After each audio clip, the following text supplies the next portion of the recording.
మనం ప్రతిరోజు ఉదయం లేచినప్పటి నుంచి రాత్రి పడుకునే వరకు మన జీవితాన్ని మనమే సొంతంగా నడిపిస్తున్నామని అనుకుంటాం. కానీ అది ముమ్మాటికి అబద్ధం. నిజానికి మన తల లోపల కేజీన్నర బరువుతో ఒక వింత ప్రపంచమే దాగి ఉంది.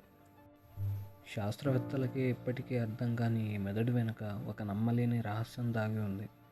అదేంటంటే మనకు తెలియకుండానే మన శరీరంలో మన మాట వినని ఇంకో శత్రువు దాగి ఉన్నాడు. మన మెదడుకు ఎడమవైపు ఒక భాగం, కుడివైపు ఒక భాగం ఉంటాయి. ఇవి రెండు కోట్ల నరాల బంధంతో ఒకదాంతో ఒకటి ముడిపడి ఉంటాయి.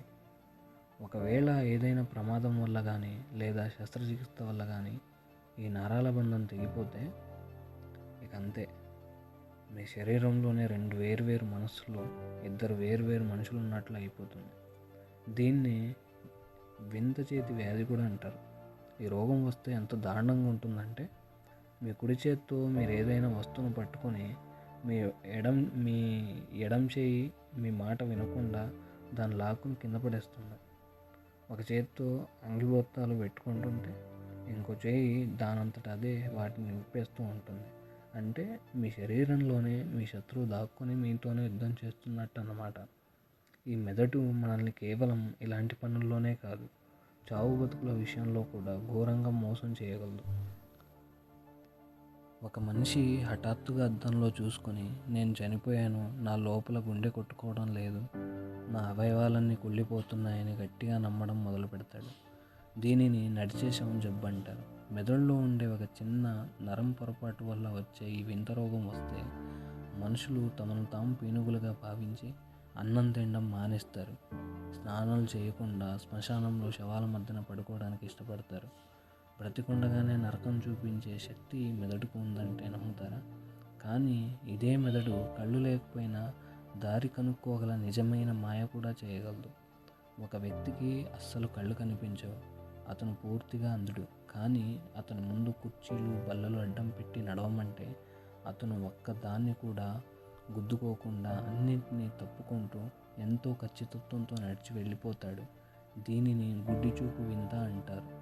ఇందులో రహస్యం ఏంటంటే, అతని కళ్ళకు అంత చీకటిగానే ఉంటుంది, కానీ అతని లోపల నిద్రపోతున్న అంతర్లీన మెదడు వెనక వైపు నుంచి వస్తువులు ఎక్కడెక్కడ ఉన్నాయో ముందే పసిగట్టేసి అతన్ని దారి తప్పకుండా నడిపిస్తుంది. ఇంతేనా అనుకుంటే పొరపాటే. ఈ మెదడు కాలాన్ని కూడా మనకు నచ్చినట్లు మార్చేయగలదు. మీరు ఎప్పుడైనా ప్రమాదానికి గురవుతున్నప్పుడు ఒక్కసారిగా గమనించండి, చుట్టుపక్కలంతా నిదానంగా స్లో మోషన్ లాగా మారిపోయినట్లు అనిపిస్తుంది.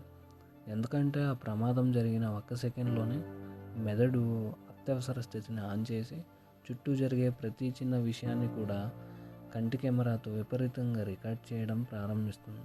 ఆ గండం గడిచాక మెదడు ఆ జ్ఞాపకాలను గుర్తు చేసుకున్నప్పుడు కేవలం 2 సెకండ్ల పాటు జరిగిన ప్రమాదం కూడా చాలాసేపు జరిగినట్లు అనిపిస్తుంది.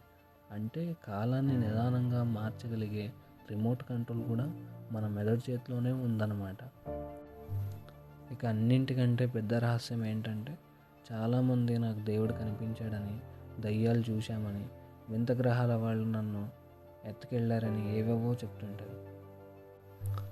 శాస్త్రవేత్తలు పరిశోధనశాలలో రట్టు చేశారు.